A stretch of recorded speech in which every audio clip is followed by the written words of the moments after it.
Cowboy. Hold on. Okay, go. Yeah. If we're an old cowboy and we're working with horses that we want to have as um, reining horses, working stock horses, and we're not talking, the jerk and grab kind of guys. We're talking really sophisticated people. They're going to want a couple of things to happen. They're going to want to teach the horse how to follow a feel. That's coming directly out of Ray Hunt and Build-A-Bar. And most people's eyes, especially if you ride in one of these kind of saddles, people's eyes cross. And they say, well, I have my own way of doing it, which is fine. But I'm going to show you how educated Western riders do it. So she wants to turn towards me, which is okay. So I showed you the technique. I'm going to show it to you now. So I'm asking her to bend her head to me, and I'm closing like that. I'm waiting for her to turn to me. There it is. Drop the rein. Okay? Drop the rein. So you remember short-term memory only lasts 30 to 60 seconds. And in order to transfer knowledge from short to long-term memory, you need to do about 50 reps. And then you need to do about 50 reps the next time. And about 50 reps the next time until it transfers from short to long-term memory. Now see, she's messing with that bit, but she's not doing what I want, but she did something and it's there.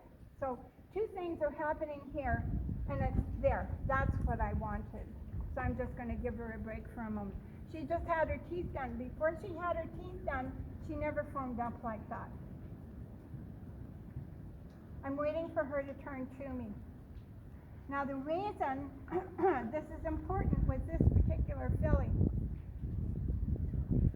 is because on the left rein, coming around a corner, she wanted to turn her head to the outside, not the inside. And you put pressure on the left side of her mouth and she climbs up with her neck and head. And you don't want that to happen. And you don't want to have to use a swale bit or draw reins or a running martingale where you just teach the horse how to follow the feel. And because she's been manhandled in her mouth by riders, she's anxious in her mouth here, but that'll go away as understanding comes. Now the next thing I'm going to do is I'm going to put a feel on her side here, on her shoulder, so that when she comes to me, she doesn't step to me, she bends laterally. So I'm teaching her how to yield laterally right now. Now we're going to go do this on the other side. So when you're on the horse, you have hold of the rein, in both reins in your one hand, and then you slide down, and you slide down, and you slide down, and then you take that feel until that horse will bend for you, okay? And then you drop it. This is the slow stuff. This is the slow stuff.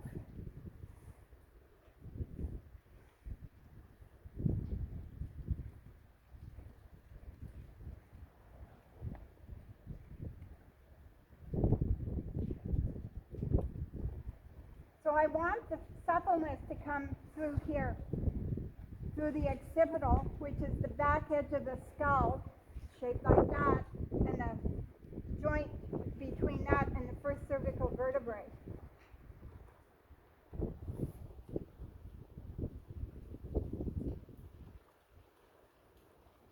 So she's putting a little pressure on me there, not much. So I'm going to yield. I get really obnoxious when a horse puts things in its mouth. Did you see? Now that's a genuine yield, okay? Hey, just gonna wait for it.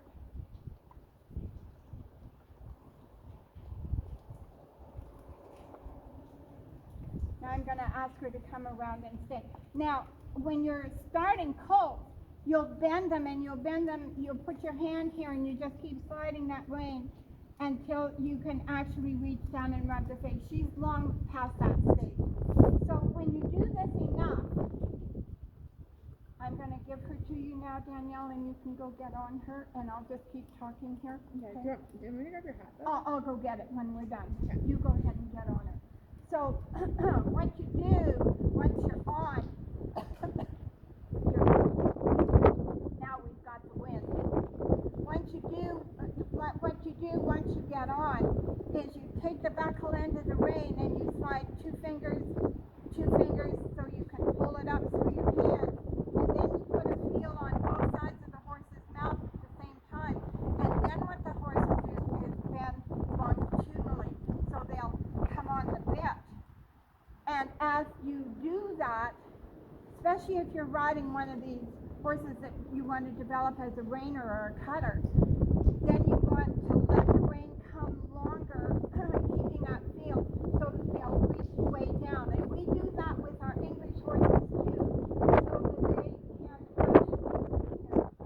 that they can actually come down to a walk, trot, canter on that lengthened rein and be in contact.